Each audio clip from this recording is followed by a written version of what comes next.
And it's good news with Dick Baumbach. How are you today, Mr. Baumbach? I am doing great, and I would love to follow up on 94. Yeah, I'm sure a lot of people are kind of wondering what that 94 meant. So let's get right into it. It's 94-year-old graduates college online with bachelor's and a 4.0 GPA.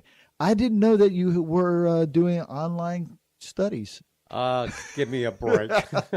I'm a little younger than Yeah, that. I know. I had to go there, though. Well, this is Amy Creighton, and she said to herself a little while ago, she just did not want to sit around and watch Netflix all day.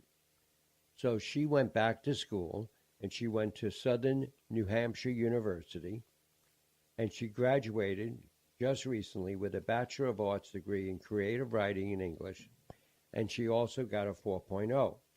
But she was unable to get to the New England for the graduation ceremony, so the SNHU president, Paul LeBlanc, plus several of his staff, flew to her home in Hawaii. No way. I wonder why Hawaii, and to throw her a surprise party.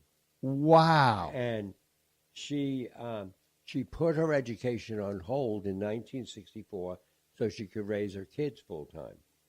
And she chose SNHU because it reminded her of the region she grew up in, New Hampshire, right, when she was a child. And so now here's the kicker. She is now enrolled in the master's degree program. At 94? At 94. Wow. I mean, well, I guess it's true in what they say. You're never too old to learn. Well, right. And here's a situation where so many older people now are not saying, let me just sit and watch TV. They're doing something. Right, right. I mean, I look back and I remember when my grandparents were 60 years old. Right. And they were like old. Right. Old. And I'm 60 years old. I'm planning on climbing 14,000 plus mountains this year. Right. I know. It's amazing. It really is. You know, and we think even of our parents. Like my dad worked for A&P, Mm-hmm. and he retired at the age of 65. That was it. Yeah, yeah. And I am now 100. No, I'm only kidding. But We'll tell them the real age. It's 101. no, not. Okay. No, but you look great for 65. You really do. I wish I was. The next story. This is I didn't realize they had firefighters all the way out in Siberia.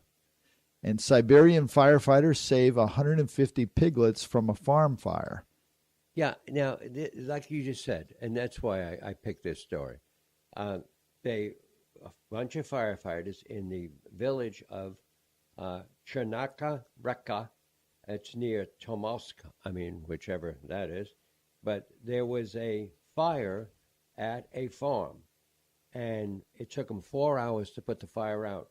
But somebody noticed that there were these piglets in one of the buildings that was starting to get on fire. And they used a bucket brigade to pass every piglet out of there and save the life. Wow. Now, people got to understand, too, where Siberia is. I mean, it's always really cold. It's amazing that they had any water that flowed right. to put out a fire. Yeah, and the thing is, you know, one of them was asked about it, and they said, piglets are human also. We wanted to save their lives. Wow. That's pretty brave. Speaking of brave, this next story is this is amazing. I don't know if I could do this. I guess I could if I had to, but a policeman carries a pregnant woman to a hospital through heavy snow. Yep. And this, again, is a situation. It's obviously not in the Florida area, but it was up in the Wisconsin area. This woman, 23 years old, She's named Cammy. They only will give her first name. She only weighed 70 pounds. No. No. She went into labor, and they were on a little village called Blount, and it was too snow-driven to get any vehicles in. So 2 police officers who don't want to be identified walked over 2 miles and then carried her out. That's amazing. I know. What happened to the sleds? No. Well, the thing is, what hit me too. These are stories, like we said before. You haven't heard anything about. No, I check a lot of different outlets, and I have not heard that story, and that's an amazing story. And Cammy gave birth to a healthy baby girl. Wow. Now, a couple of weeks ago, you had a story that was a real heartstring tugger, and you've done it to us again. You've come up with a story that's a real, I don't want to say tearjerker, but I would suggest if you have Kleenex that you probably want to pull them up close, because this story is about a young boy who, instead of selling lemonade, he has a free toy stand for the less fortunate. Yep. This is interesting. It's Florida.